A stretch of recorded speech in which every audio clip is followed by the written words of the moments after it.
ឆ្ងាញ់ណាស់បងប្អូនអើយគ្រាន់តែឃើញសម្រស់ហ្នឹងគួរឲ្យចង់ញ៉ាំមែនទែនក៏មិនតែមិនមែនត្រឹមតែស្អាតតែសម្រស់ទេណាបងប្អូនបាទសម្លនេះគឺជាឆ្ងាញ់មែនទែនតែម្ដងបាទសម្លនេះដែលមានឈ្មោះថាសម្លខ្ទិះត្រីអណ្ដែងបន្លែម្រះណែបងប្អូនណាបងប្អូនដែលចូលចិត្តពិសាម្រះមុខទេជាប់ចិត្តហើយក៏ប៉ុន្តែបងប្អូនខ្លះណាមិនចូលចិត្តម្រះទេព្រោះអីម្រះល្វីងក៏ប៉ុន្តែខ្ញុំមានរបៀបធ្វើបាទមិនឲ្យម្រះហ្នឹងល្វីងដែរតែល្វីងតិចណាបងប្អូនដែលមិនចូលចិត្តម្រះហ្នឹងអាចញ៉ាំបានតែម្ដងបាទថ្ងៃនេះខ្ញុំសូមបង្ហាញបាទម្ហូបមួយមុខនេះដើម្បីចែកជូនបងប្អូនក៏ប៉ុន្តែសូមមេត្តាបងប្អូនជួយ like ជួយ share វីដេអូនេះផងដើម្បីផ្ញើជូនដល់បងប្អូនដទៃទៀតបាទឲ្យគាត់បានដឹងផងរបៀបនេះគឺខ្ញុំធ្វើបាទខ្ញុំធ្វើដោយម្រះហ្នឹងមិនសូវល្វីងទេបាទគ្រឿងបុកនេះគឺគ្រឿងបុកខ្មែរយើងធម្មតានឹងឯងអត់មានអីច្រើនទេបងប្អូនបាទខ្ញុំដាក់ស្លឹកគ្រៃគល់ស្លឹកគ្រៃហាន់ណាបងប្អូនណានឹងឲ្យមានរំដេងគល់ស្លឹកគ្រៃហាន់មានរមៀតបន្តិចទៅមានខ្ទឹមសបាទហើយមានម្ទេសឆ្អើរស្លឹកក្រូចសើចបាទហើយមានម្ទេសហិលម្ទេសអីដាក់អញ្ចឹងធម្មតាបងប្អូនណាម្ទេសឆ្អើរយើងដាក់ច្រើនទៅឲ្យក្រហមស្អាតណាបងប្អូនហ្នឹងហើយ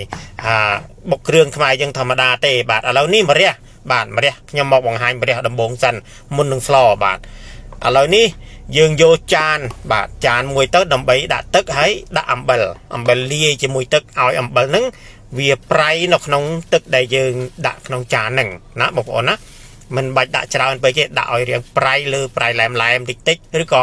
ប្រៃបន្តិចទៅណាបងប្អូនណាបន្តមកទៀតយើងយកម្រះរបស់យើងបាទយើងពុះទៅបើសិនជាម្រះធំក៏យើងពុះជា2ទៅណាបងប្អូនណាម្រះតូចយើងមិនបាច់ពុះទេហ្នឹងហើយយើងឆ្កៀលធ្វើម៉េចឆ្កៀលក្របឲ្យអស់ហ្នឹងហើយសំខាន់គឺយើងឆ្កៀលក្របឲ្យអស់សិនបន្តមកទៀតយើងហាន់វាជាចំណិតស្ដើងណាបងប្អូនណែឃើញទេបាទអ្វីដែលខ្ញុំបង្ហាញនេះគឺអញ្ចឹងនេះហាន់ជាចំណិតស្ដើងហើយបន្តមកទៀតយើងយកម្រះដែលយើងហាន់ហ្នឹងដាក់ចូលក្នុងទឹកអំបិលដែលយើងបានលាយពីដំបូងអំបញ្ញមិញហ្នឹងបាទងាយទេបងប្អូនបាទងាយទេបាទដាក់ចូលទៅហើយយើងត្រាំទឹកសិនទៅបាទត្រាំទឹកសិនទៅដើម្បីលាងចេញណាឥឡូវនេះយើងមកធ្វើសម្លរបស់យើងបាទយើងត្រាំម្រះទុកហ្នឹងណាមកធ្វើសម្លរបស់យើងចុះបាទដោយដំបូងយើងដាក់ឆ្នាំងឬខ្ទះក៏បានដែរបាទដាក់ខ្ទិះចូលទៅមានខ្ទិះស្រស់ក៏ដាក់ខ្ទិះស្រស់មកបាទមានខ្ទិះប្រអប់ដាក់ខ្ទិះប្រអប់មកបន្ទាប់មកយកគ្រឿងបុករបស់យើងហ្នឹងបាទគ្រឿងបុករបស់យើងគឺគ្រឿងខ្មែរយើងធម្មតាហ្នឹងគ្រាន់តែយើងដាក់កាពិឬប្រហុកបន្តិចណាបងប្អូនបាទខ្ញុំភ្លេចប្រាប់ត្រង់កន្លែងមិញបាទដាក់កាពិក៏បានប្រហុកក៏បានណាហើយយើងដាក់ម្ទេសឆ្អើររៀងក្រហមបន្តិចមកបាទហើយយើងកកូរខ្ទិះជាមួយនឹងបាទគ្រឿងបុករបស់យើងហ្នឹងឲ្យឡើងបែកខ្ទិះនេះឃើញទេបងប្អូនបាទឡើងបែកខ្ទិះអញ្ចឹងបាទកាលណាឡើងបែកខ្ទិះអញ្ចឹងហើយឃើញឡើងថាវាឡើងប្រេងរឹងលលើបមកអញ្ចឹងណាបងប្អូនណាហ្នឹងហើយត្រង់កន្លែងហ្នឹងយើងក៏បន្ថែមទឹកដាក់ចូលមកបាទក៏បង្អង់យូរយើងបន្ថែមទឹកដាក់ចូលមកបាទត្រង់កន្លែងហ្នឹងបងប្អូនណាហ្នឹងហើយព្រោះអីទឹកវាតិចវាកោកមិនអញ្ចឹងហើយយើងស្លអត់កើតដូច្នេះយើងដាក់ទឹកបន្ថែមមកបើសិនជាមានខ្ទិះចុងបងប្អូនដាក់ខ្ទិះចុងមកណាបើសិនជាមានដូងចាស់ស្រស់អញ្ចឹងយើងកោសមកធ្វើខ្លួនឯងមានខ្ទិះចុងអញ្ចឹងឥឡូវនេះយើងគ្របសិនដើម្បីឲ្យទឹកយើងនឹងវាពុះបាទទឹកសម្លយើងបាទឥឡូវនេះពុះហើយបងប្អូនពុះហើយមិនបងអង្គយូរទេត្រង់កន្លែងនេះបងប្អូនបាទមើលទៅបាទសំទឹកសំកាកទេបើសិនជាស្ទើរបងប្អូនបន្ថែមទឹកបន្តិចទៀតទៅក៏បានដែរដោយបងប្អូនយកអំបិលមកបាទអំបិលដាក់មុនគេបាទដាក់អំបិលមកចូលផ្លុកមកណាបងប្អូនពីដំបូងខ្ញុំដាក់កាពិ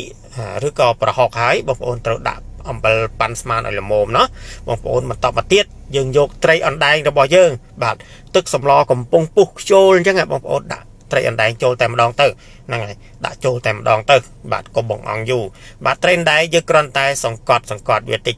ចល្មមចឹងទៅបានហើយមិនបាច់កូរវាខ្លាំងទេហើយត្រង់កន្លែងហ្នឹងយើងបាទបណ្ដោយវាឲ្យវាពុះសិនបាទមិនបាច់ក្រូបទេ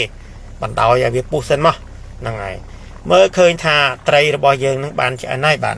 បានឆ្អិនហើយត្រង់កន្លែងនេះយើងមើលមកឃើញបងប្អូនបាទនេះ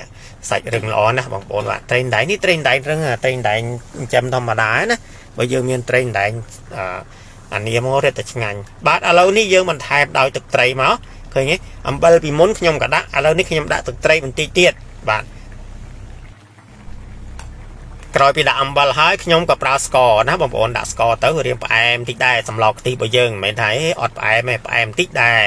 ណាមិនផ្អែមខ្លាំងទេហើយម្សៅស៊ុបរ៉ាឌីម្សៅស៊ុបថ្នបងប្អូនប្រើបាទបងប្អូនប្រើក៏ដាក់ចូលទៅហ្នឹងហើយអត់បញ្ហាទេវារត់តែឈ្ងុយថែមទៀតហើយបន្តិចទៀតនេះគឺខ្ញុំដាក់ប៊ីចេងបងប្អូនណាបើសិនជាបងប្អូនមិនបន្ថែមប៊ីចេងមិនចូលចិត្តប៊ីចេងមិនបាច់ដាក់ក៏បានដែរណាបងប្អូនណាហ្នឹងហើយដាក់ទៅប៊ីចេងហ្នឹងហើយយើងភ្លក់យើង